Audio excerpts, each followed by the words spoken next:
नमस्ते,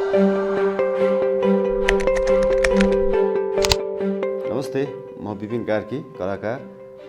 तपाईहरुले पठाउनु भएको क्वेशन्स को चाहिँ एन्सर दिने प्रयास गर्दैछु म यहाँ आज तपाईहरुसँग।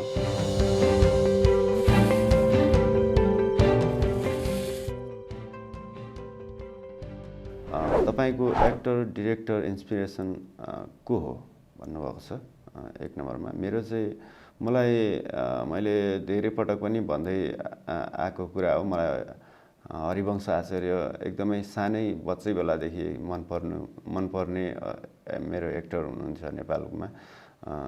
जस उहाँलाई नै मैले हेरेर उहाँको हरेक कुराहरू चाहिँ जे गर्नु सानो कुराहरू चाहिँ मन पर्थ्यो मलाई हैन। मैले अब उहाँलाई नै भन्न सक्छु मेरो चाहिँ मैले उहाँबाट चाहिँ इन्स्पिरेसन पाएको भन्न सक्छु, किनभनेदेखि उहाँ मेरो एकदमै नेपालको मनपर्ने कलाकार भएको कारणले। Good acting or good script कुन चाहिँ बढी इम्पोर्टेन्ट छ भन्नुहुन्छ। अब यो चाहिँ अब दुवै खासमा इम्पोर्टेन्ट त हुन्छ नै, तर पनि पहिलो सबभन्दा फर्स्टमा चाहिँ स्क्रिप्ट नै चाहिन्छ। त्यसमा गुड एक्टिङ गर्नको लागि भए पनि तपाईलाई एउटा गुड स्क्रिप्ट चाहिँ फर्स्टमा चाहिन्छ। त्यसैले चाहिँ म चाहिँ भन्छु फर्स्टमा चाहिँ गुड स्क्रिप्ट चाहिन्छ, अनि त्यसपछिबाट मात्रै तपाईको चाहिँ एक्टिङ चाहिने अथवा गुड एक्टिङ चाहिन्छ। त्यसैले मैले यो दुईटामा चुज गर्नु पर्दा चाहिँ फर्स्टमा चाहिँ गुड स्क्रिप्ट नै भन्न चाहन्छु। थिएटर र मुभीमा एउटा मात्र चुज गर्नु परेमा कुन चाहिँ चुज गर्नुहुन्छ भन्नुहुन्छ। म चाहिँ अब यसलाई खासमा चुज नगरौँ दुवै चुज गरौँ भन्ने जस्तो मेरो मनमा लाग्छ। तर तपाईले एउटै चुज गर्नु भन्नुहुँदा अहिलेको अवस्थामा म चाहिँ मुभी गरिरहेको छु। म मुभी नै चुज गर्न चाहन्छु। म मुभी नै गरिरहेको छु हैन। मेन चाहिँ मेरो प्रोफेसन पनि यो भएको भएर चाहिँ म मुभी नै चुज गर्न चाहन्छु अहिलेको अवस्थामा।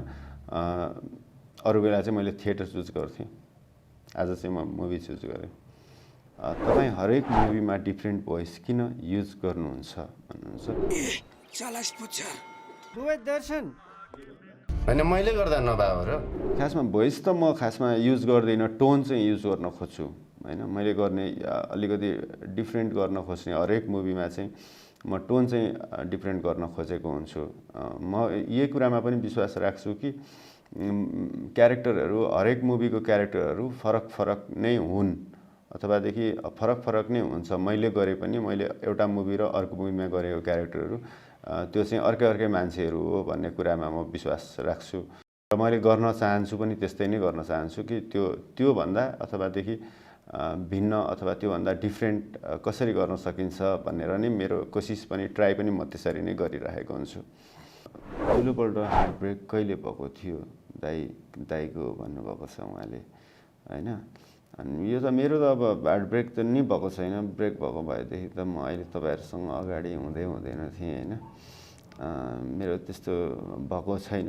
अनि तपाई बच्चा हुँदा ठुलो भएर के बन्छु जस्तो लाग्थ्यो भन्नुहुन्छ। म बच्चा हुँदा त यस्तो हुन्छ, बच्चा हुँदा त जसलाई जे देख्यो वरिपरि जे देख्यो त्यही मन पर्छ भन्ने जस्तो हुने रहेछ हैन। मलाई सुरुमा त ड्राइभर बन्न मन लाग्थ्यो हैन। अनि त्यसपछि फेरि आर्मीहरू बन्न मन लाग्ने भयो। अनि त्यसपछि फेरि घरबाट डाक्टर बन्नुपर्छ भनेर कराउन थालेपछि फेरि म डाक्टर बन्न थालेँ हैन। अनि यस्तै हो। अनि पछि जे देख्यो अगाडि देख्यो, कसै सिङ्गर देख्यो भने सिङ्गर बन्न मन लाग्ने हैन। कसैले चाहिँ मुभी हेर्यो भने एक्टर बन्न मन लाग्ने, यस्तै हुन्थ्यो। बच्चा बेलामा चाहिँ हुन्न रहेछ के त्यो सोचेको कुराहरू मैले त्यो फिल गरेँ। पशुपतिमा वेड हन्टिङ जान मिल्छ भन्नुभएको छ। सायद मिल्छ होला हैन। पशुपति जस्तो ठाउँ नमिल्ने भन्ने मैले सुनेको छु मिल्छ भनेर। मैले पनि अब थाहा त छैन हैन। जस मैले भस्मेको क्यारेक्टर गर्दाखेरि चाहिँ म त्यता हुँदाखेरि चाहिँ जस मलाई थाहा छ। पक्कै पनि तपाईको अब कहाँ के भन्ने कुरा चाहिँ थाहा हुँदैन। जस पक्कै पनि तपाईले आफूले सिक्वेन्स मिलाउन सक्नुभयो भने स्योर हुन्छ।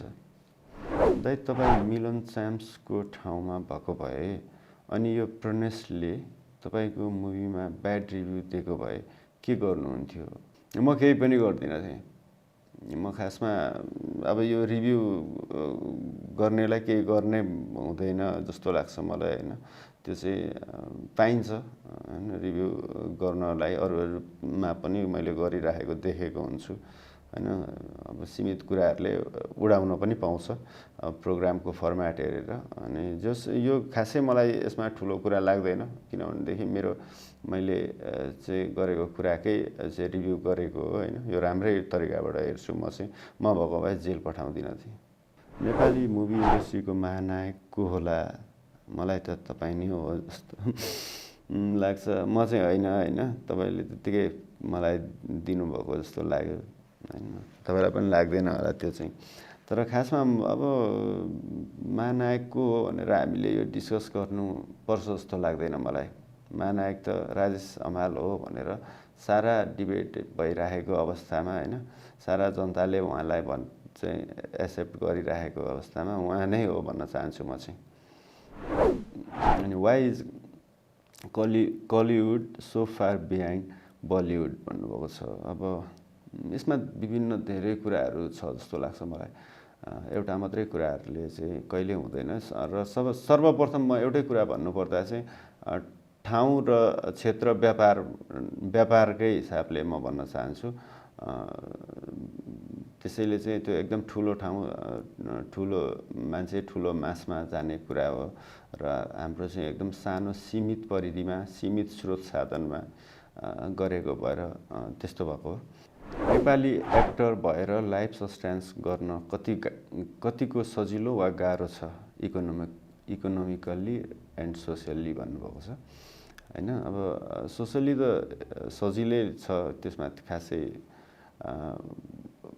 मलाई त्यति गाह्रो लागेन होइन। तर अब इकोनोमिकल्ली भन्नु हुँदाखेरि चाहिँ अब धेरैलाई हेरेर होइन, धेरै कमलाई हेर्ने हो भनेदेखि चाहिँ अरूलाई गाह्रो हुन्छ। अब त्यहाँमध्येबाट धेरै कमलाई, धेरै हिट एक दुईजनालाई चाहिँ अब त्यो यो बारे सोच्नु नपर्ला। तर अब धेरैले चाहिँ क्यारेक्टर आर्टिस्टहरूले चाहिँ यो अलिकति गाह्रै छ जस्तो लाग्छ मलाई। तपाईँले खेल्नुभएको आफ्नो फेभरेट रोल कुन हो?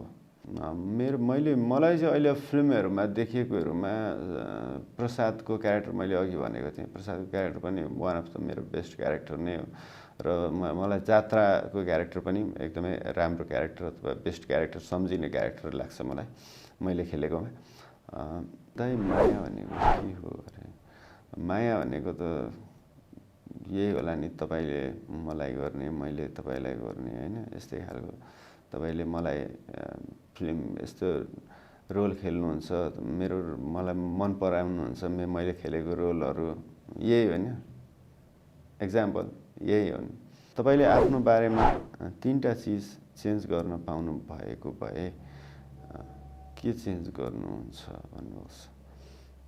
मेरो बारेमा खासै म त चेन्ज गर्न चाहन्न। म अब आफूलाई होइन, म फेरि बिपिन कार्की नै रहनेवाला छुइनँ। मैले चेन्ज गर्ने हो भने मलाई, त्यसैले मलाई चाहिँ ठिक छ यो मै भएकोमा रोलहरूमा चेन्ज गरौँला न होइन, चेन्ज गर्नुपर्ने कुराहरू। 5 things you can live without भन्नुभएको छ। अब यो त म्युजिक चाहिँ तपाईँको मलाई हुनुपर्छ जस्तो लाग्छ अथवा बाँच्नको लागि होइन। अनि तपाईँको अर्को कुरा चाहिँ यो सम्बन्धहरू हुनुपर्छ जस्तो लाग्छ होइन। अनि तपाईँको चाहिँ अरू त अब यो घाँसबास कपासका कुराहरूदेखि लिएर होइन, यिनै कुराहरू, आर्ट भन्ने कुरा चाहिँ लाइफमा हुनुपर्छ जस्तो लाग्छ। यही कुराहरू हो। एक्टिङ गर्दा साँच्चैको आँसु कसरी झार्नुहुन्छ भन्नुभएको छ 25। यो चाहिँ अब त्यो फिल हुन्छ जस्तो लाग्छ मलाई। म त्यहीँ परेको जस्तो अथवा कथाभित्र छिरेर कथामा चाहिँ मलाई अप्ठ्यारो परेको त्यो आउँछ कि आउँदैन, त्यही सब सम्झिने हो अथवादेखि त्यही सब कुराहरू फिल गर्ने हो। त्यसैले गर्दाखेरि चाहिँ त्यो सम्भव हुन्छ आँसु नि, अथवा झर्ने ठाउँहरूमा चाहिँ आफै आँसु नै झर्छ। तपाईँ एक्टर नभएको भए के हुनुहुन्थ्यो भन्नुभएको छ। मैले अब यो चाहिँ अब भन्न गाह्रो हुन्छ होइन। लाइफमा स्ट्रगल गर्दै गइन्थ्यो, के बनिन्थ्यो के बनिन्थ्यो होइन। तर पनि अब पक्कै व्यापारी पैसा कमाएर टन्न पैसा चाहिँ कमाइन्थ्यो होला व्यापार स्यापार गरेर होइन। किनभनेदेखि म चाहिँ अब तपाईँको मार्केटिङहरू गरेको पनि मसँग चाहिँ एक्सपिरियन्स छ भनेपछि मैले त्यो चाहिँ त्यताबाट पनि म जान सक्थेँ। अब एक्टरै नभएको भएदेखि चाहिँ लगभग सक्यो है आजको यो यसमा चाहिँ तपाईँहरूलाई सहमत असहमत तपाईँहरू हुन पाउनुहुन्छ। यो चाहिँ मेरो ओपिनियन मात्रै हो। हस्, आजको यो क्वेसन आन्सर सेक्सन एकदमै रमाइलो भयो। यो रमाइलो गराइदिनु हुने यति एपलाई एकदम थ्याङ्क यू सो मच भन्न चाहन्छु। र अब यसरी नै फेरि पनि अरू कार्यक्रमहरूमा पनि आउने नै छु। हस्, थ्याङ्क यू।